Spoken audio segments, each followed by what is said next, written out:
protective services, which is what we do in elder abuse cases. However, you're absolutely right that we don't have a plan for how the rest of the system's going to kick in to help in adult abuse. And that's what, we're only as strong as our weakest link. So we're really missing that link for adequate services to be available. We have, for a long time, used shelters as our primary source for assistance, and shelters just aren't equipped to intervene for prevention. So that and a point I want you to bring out too is the fact that if you have a teenage son and you're trying to get out of a violent you can't, because there is no space. They don't take them in the shelter. So if you leave that child, then you are abandoning your child with the abuser, and the chances are the child's going to end up being abused. Or we have many cases in which teenage sons murder the person who absolutely hurt their mothers. Not only that, they have no psychological help out there for these children. Children coming out of these violent situations, and I mean, there's no help. There's no for therapy. the victims, and I think there's way too many victims and children falling through the cracks of this terrible, terrible injustice. And what do we need to do as citizens? I mean, how do we go about getting to our legislators and saying, hey, we need some changes in our laws? I mean, we need to come together as a society and say, this isn't right. We can't have this anymore. It's really important that we deliver services for the family together, because when you try to fix a child when there's a problem in the home, you're not going to fix that. It requires intervention into the whole family. And so when we're delivering the services, it's important that we work with the whole families to provide the support that they need. We don't have a system in place to do that, and we really need to be looking in terms of things like a family justice center, which would deal with the entire family, not just the child's. It would involve juvenile assessment center and deal with issues such as truancy, all the problems with behavioral disturbances the kids have, needs for academic weaknesses or areas that they need help with there academically. And you mentioned the emotional and the psychological abuse. It's also sexual and economic. So these victims come very often with nothing but the clothes on their back, and they have no resources. So we need to be able to bridge the gap to make it possible for them to stay out once they get out. They often go back because they have to do it to survive. Judge Tillman made a very good point last week when we were asked, what should the government do? And he made the point of the government shouldn't be doing anything. Our community should be doing something. Our churches should be doing something. That's our responsibility is to take care of people that are in need. And I agree with him on that. I agree to a certain extent.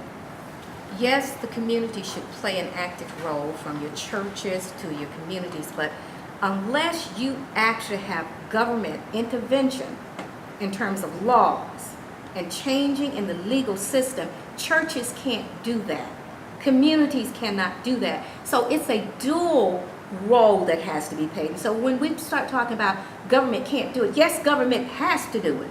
The judicial branches have to step up to the plate and say, this is wrong, we will not tolerate it, and we will cause it to cease simply because we're willing to do what we need to do within the justice system to cause this thing to either stop or make a man or woman think twice the next time they get upset and determine that they're going to hit someone or be violent.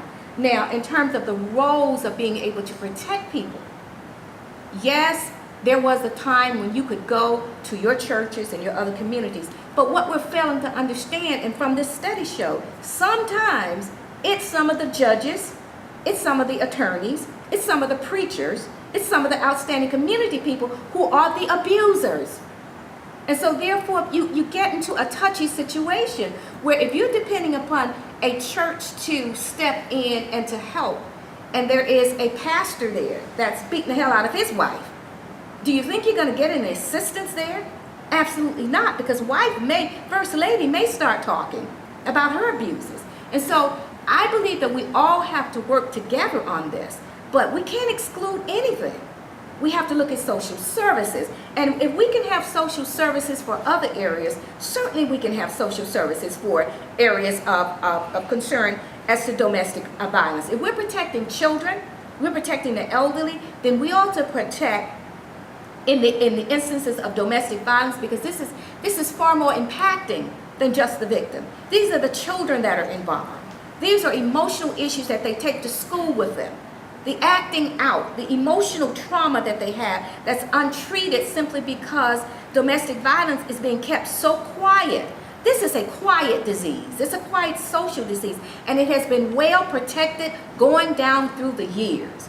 And until we break the silence, and we're willing to stand up and say, and I truly believe that it is going to take both men and women standing up and saying it's wrong.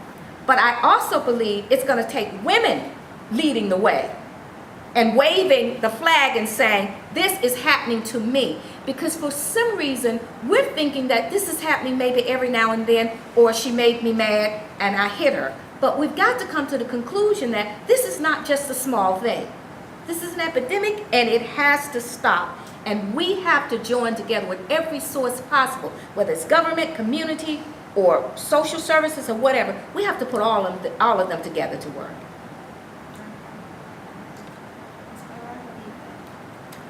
Well, I totally agree. I think you're right on target with that. And Dr. Boatwright, you were talking about the Family Justice Center.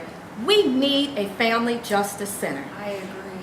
And there is no reason why we should not have a Family Justice Center. It makes no sense whatsoever. And I'm finding that sometimes people who are in positions where they can do, they don't have a clue. Or they have a clue and don't choose to use the clue. And so we've got to do something about this, because if we had a Family Justice Center in place, all of those efforts, just like you said, Dr. Boatwright, those efforts, those concerns and issues would be addressed. When we find out that there's domestic violence, we're going to look and see what's going on with those kids. What's going on within the school system? Are they having any emotional problems there? Have these kids ever been hit? Have they ever been threatened? Have they been sexually abused? Those kinds of things. We can get to the crux of what's going on if we have all of those services in a centralized location where we're consulting with each other, understanding what's going on here, what to do next. That is what we need. And you know what? I may be 40 years from now, but I am not going to stop until I see that Family Justice Center come to pass. And you have done some extremely great work, Dr. Boatwright, and all the things that you've done. And I believe that if we had that kind of services, I think that we could be able to address and put a dent in domestic violence. It's worked in other cities. Absolutely. I agree. Dr. Boatwright and I have talked about the Family Center. And I don't understand why we don't have one either. But maybe that's a starting point for some of the students to start asking our government, why don't we have these things?